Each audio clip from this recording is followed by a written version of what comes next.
എന്നെ തിരഞ്ഞെടുക്കാൻ, എന്നെ മാനിക്കുവാൻ എന്നിലെന്തു നീ കണ്ടേശുവേ.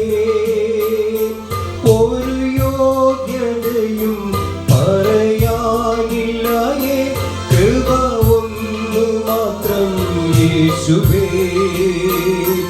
ഒരു യോഗ്യതയും പറയാനില്ലായേ, കൃപ ഒന്നു മാത്രം യേശുവേ.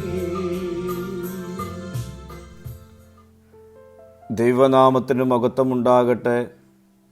ഇന്നത്തെ പ്രഭാത ധ്യാനത്തിനായി വിശുദ്ധ യോഹന്നാന്റെ സുവിശേഷം 1-ാം അധ്യായം 9 മുതൽ 14 വരെയുള്ള വാക്യങ്ങൾ.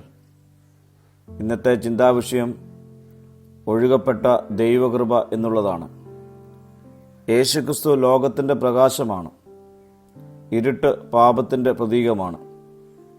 മനുഷ്യൻ ആത്മീയ ഇരുട്ടിലായിരിക്കുമ്പോൾ ദൈവം തൻ്റെ കൃപയാൽ പ്രകാശമയച്ച്, ഈ പ്രകാശം ചിലർക്ക് മാത്രമല്ല, സകല മനുഷ്യർക്കുമാണ്. ദൈവകൃപ തിരഞ്ഞെടുക്കപ്പെടുന്നവർക്ക് മാത്രം നൽകിയ സമ്മാനമല്ല, അതെല്ലാവർക്കും ലഭ്യമാണ്.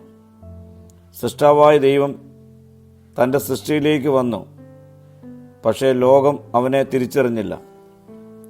ഇത് മനുഷ്യഹൃദയത്തിൻ്റെ കാഠിന്യം കാണിക്കുന്നു.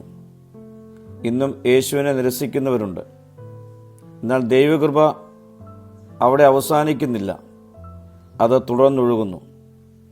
യേശുവിനെ സ്വീകരിച്ച് ഏവർക്കും ദൈവമക്കളാകുവാനുള്ള അധികാരം ദൈവം നൽകി. ഇവിടെയാണ് ദൈവകൃപയുടെ മഹത്വം വെളിപ്പെടുന്നത്.